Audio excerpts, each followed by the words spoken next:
Ok, bonjour monsieur. Bonjour. Qu'est-ce qui a fait la nécessité de la tenue d'un tel atelier? Nous avons constaté que la question de la torture est d'actualité dans notre pays. Mais la connaissance de la thématique n'est pas aussi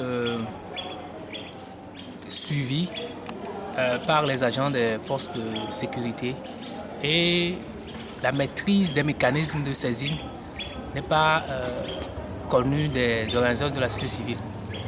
Donc, avec l'appui financier de l'Union européenne, le CACIT et la CAT Togo, en collaboration avec l'Organisation mondiale contre la torture, ont pensé cette activité dans la région pour familiariser les acteurs, les agents en charge de l'application de la loi et les organisations de la civile sur la notion de la torture et des mauvais traitements et les mécanismes de saisine.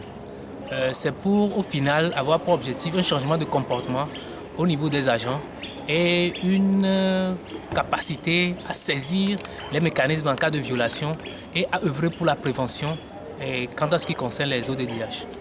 Voilà, qu'est-ce qu'attendez-vous des participants au sortir de cet atelier-là?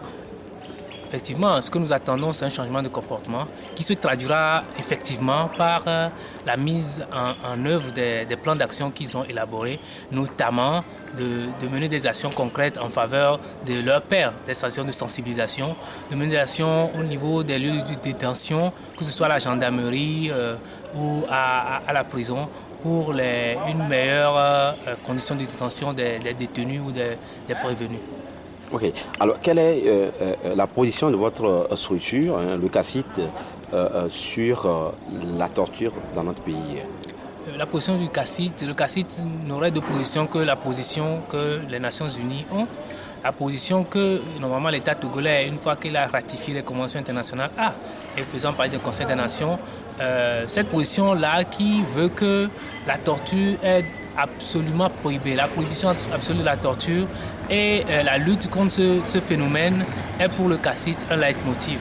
Donc voilà la position que nous avons, et donc de promouvoir les droits de l'homme, de promouvoir la lutte contre l'impunité des actes de violation des droits de l'homme en général et de torture en particulier. Voilà les objectifs que le CACIT s'est assigné et pour laquelle l'organisation travaille au quotidien.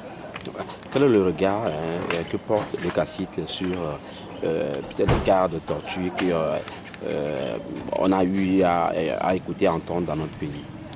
Oui, regard aussi, nous avons, le CACIT n'est pas indigné par rapport à cette situation parce que l'idéal pour nous, c'est la prévention, c'est que ces actes odieux n'aient jamais eu lieu dans notre pays. Hein. Tout le monde, tous les acteurs le déplorent. Et donc, ce que nous faisons pour montrer notre indignation, ce n'est pas forcément de crier à chaque fois, mais c'est de porter ces cas-là devant les mécanismes de protection des droits de l'homme. Le CACIT aujourd'hui, sans se jeter des fleurs, est l'une des organisations qui prend à cœur d'envoyer des requêtes au niveau de la Cour de justice de la CEDEAO avec des décisions qui sont rendues condamnant l'État, montrant par ce biais que l'État togolais a des efforts à faire au niveau de sa justice. Hein, et ce n'est pas seulement en termes d'indemnisation des victimes que nous voyons cela, mais c'est en termes de changement de comportement pour que la justice, de manière pérenne au Togo, soit chose effective. Merci beaucoup. C'est moi qui vous remercie.